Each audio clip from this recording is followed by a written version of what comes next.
What's going on, everybody? C4 here today.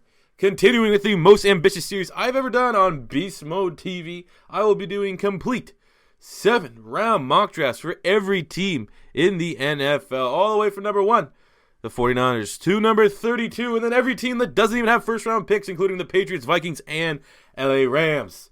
I'll be trying my best to assess and address all of these teams' needs. I am an Eagle fan at heart, but I do watch a lot of football. So maybe I'll differentiate on opinion with some diehards if you're a diehard of said team. But feel free to leave a comment in the comment section below about where I may have gone wrong with the picks. And just feel free to shoot the shit. Send the video around if you enjoyed it to your fellow fans of the teams, because I'm trying to grow the channel here. And I want to attract all fan bases to come to Beast Mode TV, which is the #1 football channel that also plays a little bit of Madden on YouTube. So today, we are jumping right into things. So today, we will be taking a look at the Tennessee Titans, who once again, for back-to-back years, it seems like along with the Browns, they have just goddamn half the draft belongs to the Tennessee Titans this year. They have a bunch of picks, so hopefully we can hit on a lot of these picks, and we'll see what we can do. So Titans last year, 97 in the league, 11th overall on the offensive side of the ball, 20th overall on the defensive side of the ball. The MVP for me was DeMarco Murray.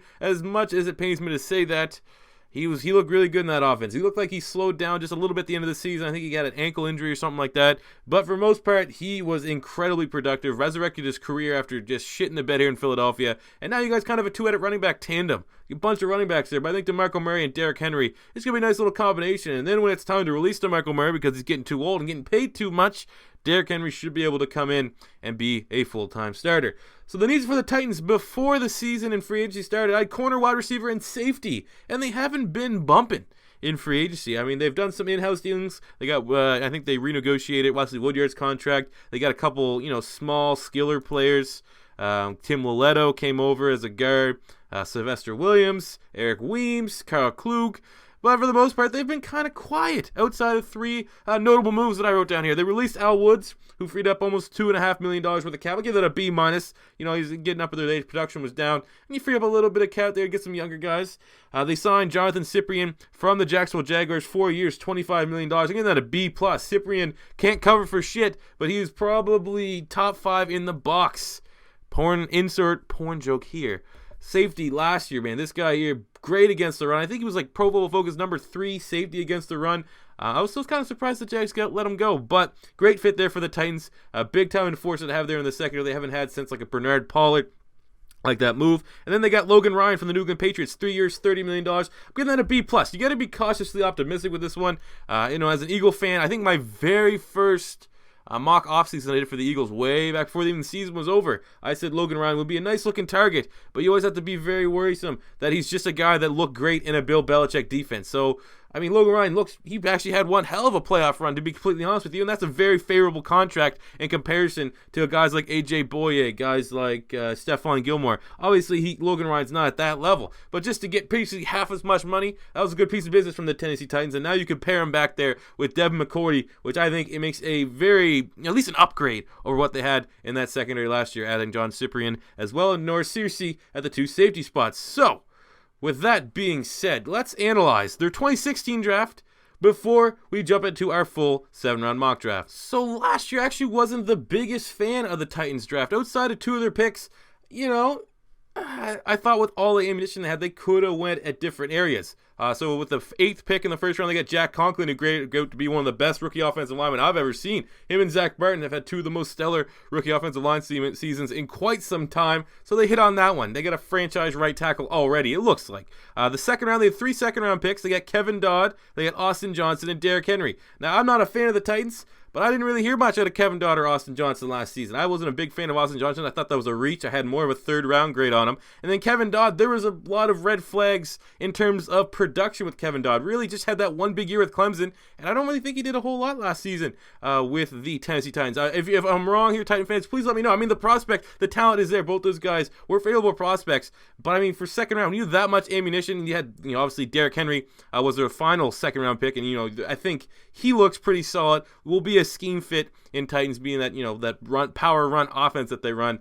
But again, drafting Derrick Henry in the second round when you brought in DeMarco Murray, you kind of have to question like, is sometimes, we want to say best player available. Okay, fine with Derrick Henry, but are you telling me Kevin Dodd and Austin Johnson were the best players available at that spot in the second round?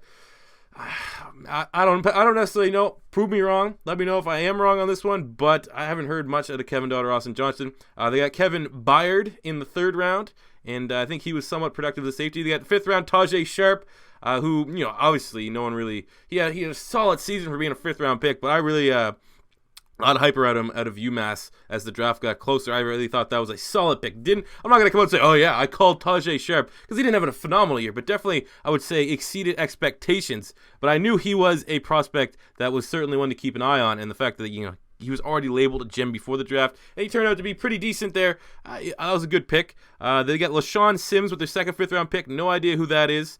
The sixth round, they got Sebastian Tretola, the guard from Arkansas.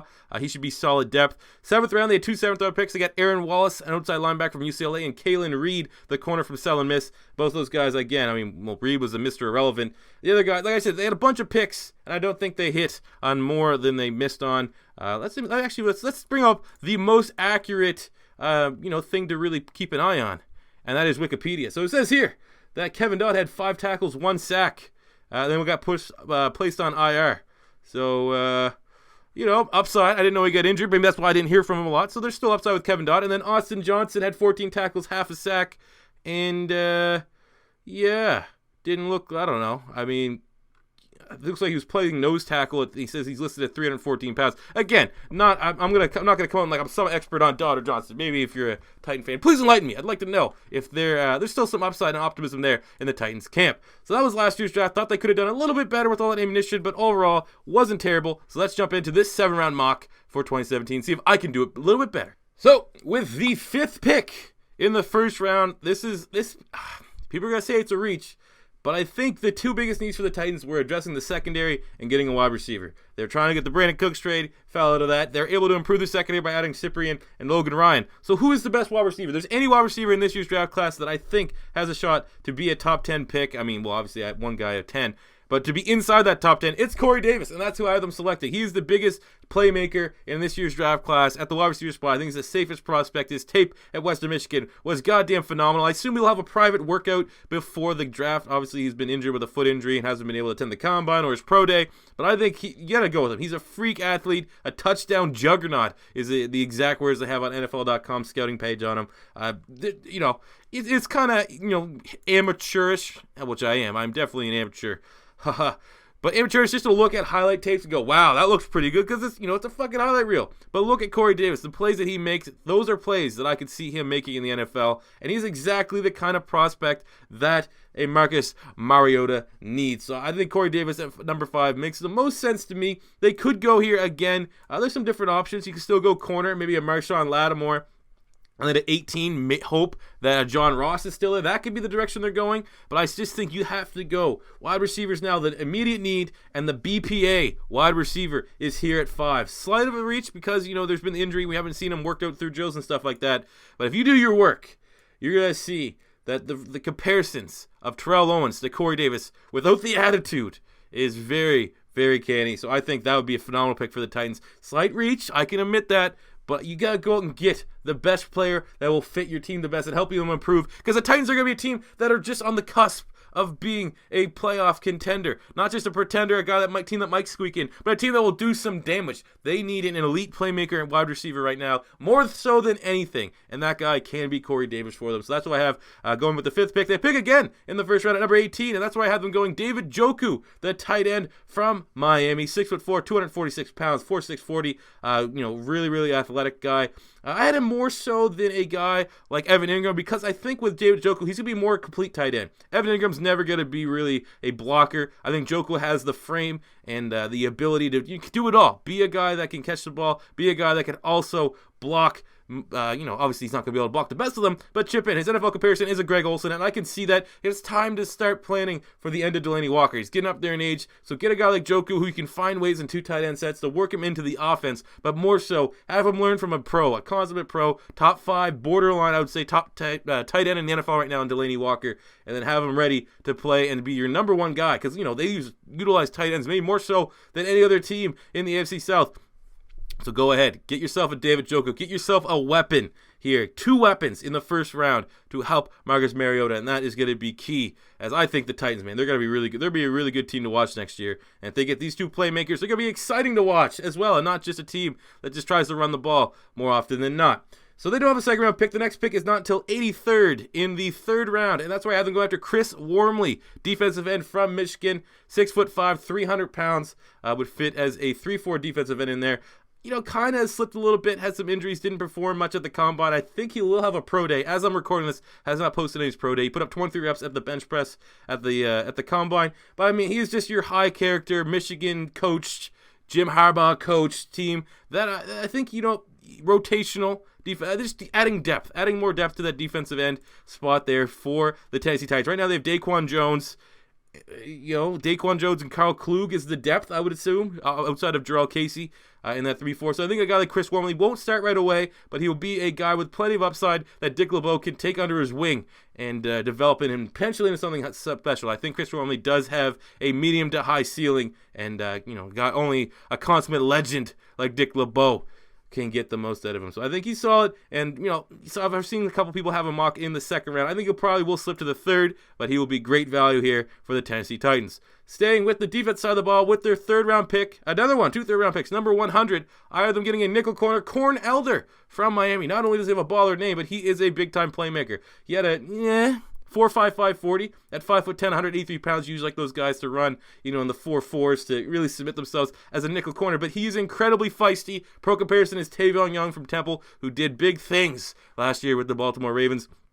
And looking at their depth chart right now, Jason McCourty and Logan Ryan will be their starters. But outside that, you have Bryce McCain as your starting nickel. I think you could totally upgrade that, or at least get a little bit younger here in Corn Elder. And again, I think, you know, Dick LeBeau will love the he's a Dick LeBeau type defensive back. Not the biggest guy, but plays with incredible heart, incredible fire, incredible feistiness, and literally won't do anything. He will play for every single ball, even if, you know, oh my God, Gronkowski, he'll go up there, he will try to hit stick Gronkowski. It might not work, but the effort is what you look for, and you'll be able to get a great special teamer day 1 here in Corn Elder, as well as a guy that can compete for that starting nickel spot. And getting that in the 3rd round, that is tremendous value. Looking at the 4th round pick, number 124, I've been getting an outside linebacker, Terrell Bastion from Ohio. 4.7 40, 15 reps on the bench press. Mike Mayock is utterly in love with this guy, but I think he will be, you know, with his long length, he's 6'4", 270 pounds, a great 3-4 rush linebacker. I think, you know, you got to start planning.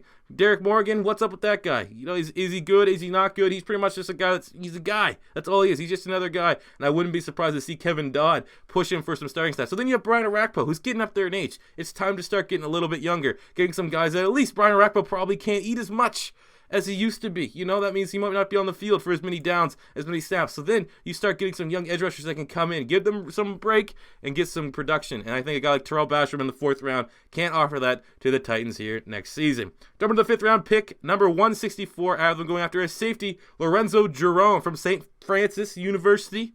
4.7 40, 11 reps on the bench press, 5'10", 205 pounds. Can play a little bit, really, really versatile. But he's big time hitter. Small school, a little bit of a small school, but he's incredibly instinctive, very intelligent, and again, another guy that just screams a Dick LeBeau type pick. Right now, their depth at safety, you know, you got Kevin Byard. You know, he had a little bit of upside. You got Brandon Trawick, who they just got from the Oakland Raiders. But outside of that, I think you can complete this defensive secondary by bringing in a guy that can develop a little bit and taking a flyer on a guy like Lorenzo Jerome. Not, you know, small school prospect, but I think, you know, if he goes to a team, especially with the Dick LeBeau, I don't want to kind of keep laying it on to Dick LeBeau, like, oh my God, I got a hard on for Dick. But, I mean, he's a legend. Look at what he's done with, you know, guys like Troy Polamalu, what he did with the Pittsburgh Steelers for so long. And now with getting more young prospects that, you know, he's not going to be there forever. So if you can get some young guys here that you think that might have some outside, well, he's still there. He can get the most out of them and set them on the right path. So I think Lorenzo Jerome in the 5th round will get some great safety depth for the Titans. Jumping to their 6th round, pick 214. Now they're going Ryan Glasgow, defensive end from Michigan. Another defensive end from Michigan. This guy here, you know, 6'3", 300 pounds again, fit for a 3-4 in my honest opinion, more so than a 4-3 defensive tackle. 5'1", 340, 20 reps on the bench press, but he's just, you know, your hard-nosed player, maybe in line for practice squad or something along the lines of that, but wasn't too bad last year with, what do you have? 5.5 sacks? 9.5 tackles for loss in a Michigan defense. I think he can come in and play right now. He's listed as a defensive tackle, but I think in the Titans, they might just say they need some more depth at defensive end and continuing to build that. Getting younger on that defensive line should be a goal, I think, for the Titans for this upcoming draft class. So that's Ryan Glasgow, the best player available in the 6th round. And then finally in the 7th round, pick 236. I am taking a fly on another project wide receiver. Last, it was DGB. Now it's Speedy Noil from Texas A&M. Put up 18 reps on the bench press. I think he had something crazy, man. He jumped out of the gym. 43.5-inch vertical. Not exactly sure what his 40 time is, but his name's Speedy. I thought he ran something 4.4, something crazy like that, but maybe he didn't run it. Maybe I'm just making that up, and he hasn't performed at his pro day yet. But I think a guy like Speedy Noil, continuing to have some wide receiver depth. You got to get a little bit younger. Guys like Eric Weems, Harry Douglas, kind of up there in age. Jonathan Krause is on this team. He was trash with Philly. So get a flyer on another project player, a team, the GM there, he's willing to get guys, wide receivers that he thinks that may have some upside. Just see what he can do. Untapped potential. I think Speedy Noil, somewhat unproductive with Texas A&M, but I think the upside is there for Tennessee to get another project wide receiver and see what sticks. So there you go, guys. That is my Tennessee Titans offseason and 7th-round mock draft. If this is your first time stopping by, don't be afraid to hit that subscribe button. If you enjoyed the video, hit the like button. Leave a comment in the comment section below, please. Let me know. Let's talk about it. And until next time, it's C4 saying peace out.